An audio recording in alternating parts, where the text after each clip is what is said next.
Olha, a ideia aqui, gente, é dividir com vocês um pouco a diferença das medidas que foram adotadas pelo governo Bolsonaro. Lá em 2022, o mundo vivia um choque também nos preços de petróleo por causa da invasão da Ucrânia pela Rússia.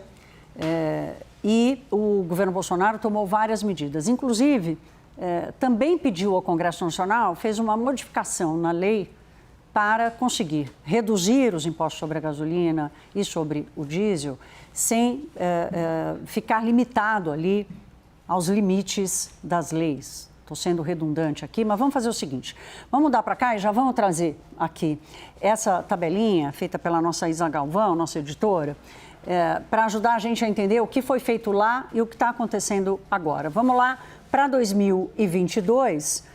Logo no começo do ano, a gente tinha já os reflexos da alta do petróleo. O petróleo passou de $100 naquele momento com a invasão da Ucrânia. E o governo, portanto, zera o PIS e COFINS da gasolina e também do diesel. Zero de cobrança de impostos federais sobre os combustíveis. A renúncia fiscal chegou a quase 53 bilhões de reais. Aqui, o governo fez uma modificação, como era no primeiro semestre, o governo fez uma modificação na lei de diretrizes orçamentárias, dizendo, olha, e ao longo dos meses adotou uma situação de emergência para dizer, essa renúncia aqui não precisa de compensação. Então, também burlou a lei de responsabilidade fiscal para fazer uma compensação que está se discutindo hoje em função de mais um choque de petróleo, o mundo inteiro está tomando decisões sobre isso, mas o que ele fez lá em 2022 foi burlar os limites da lei de responsabilidade fiscal. Em 2023, sobrou a conta para o governo Lula pagar. E aqui o Lula já começa o governo com um imbróglio político importante, porque ele precisou recuperar, porque para 2023 o buraco da arrecadação sem os impostos sobre os combustíveis estava aberto. Portanto, o ministro da Fazenda, e esse é um ponto, na época, o Haddad reclamava bastante dessa herança que sobrou para ele. Essa foi uma das heranças com um custo político muito alto. Fernando Haddad recebeu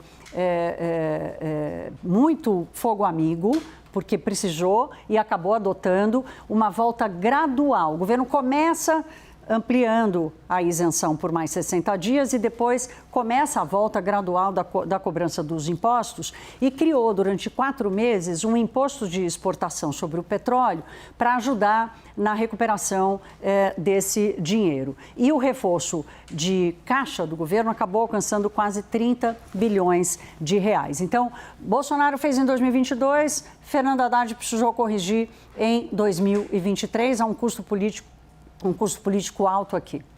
Agora vamos vir para março de 2026, com a guerra no Oriente Médio, o petróleo voltando a disparar.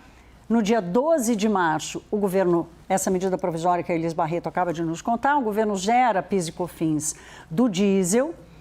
E no dia seguinte, a Petrobras anuncia um ajuste para cima de 12%. Fazia 300 dias que a Petrobras não reajustava o preço do diesel. Ela foi obrigada a fazer esse reajuste, foi um reajuste que não compensou a defasagem dos preços, e aqui foi como se o governo tivesse dado com uma mão e a Petrobras tivesse tirado mais um pouco com a outra. Além dessa redução dos impostos, o governo criou a subvenção sobre o preço do diesel importado, que está funcionando, mas não está ainda funcionando a sua total capacidade, ainda mais agora com esse acordo que fez com os estados para uma subvenção ainda maior. E voltou a criar um imposto de exportação sobre o petróleo, gerando aqui muita insegurança jurídica. As empresas estrangeiras entraram na justiça, chegaram a conseguir uma liminar para não pagar esse imposto, mas, de qualquer forma, criou aqui uma forma de compensação para um custo que podia chegar a 30 bilhões de reais. E aí estamos hoje, em 2026, em abril de 2026, em que o governo quer reduzir os impostos sobre os combustíveis, usando a receita do petróleo, mas também vai pedir autorização do Congresso Nacional. Olha, tem uma outra diferença importante aqui. Lá em 2022, nós tínhamos um problema de preço importante. Agora, em 2026, nós temos um problema de preço e um risco de oferta. A gente tem falado bastante aqui, o debate internacional. Há um risco relevante de fornecimento de combustíveis, de fertilizantes, por exemplo, no mundo inteiro.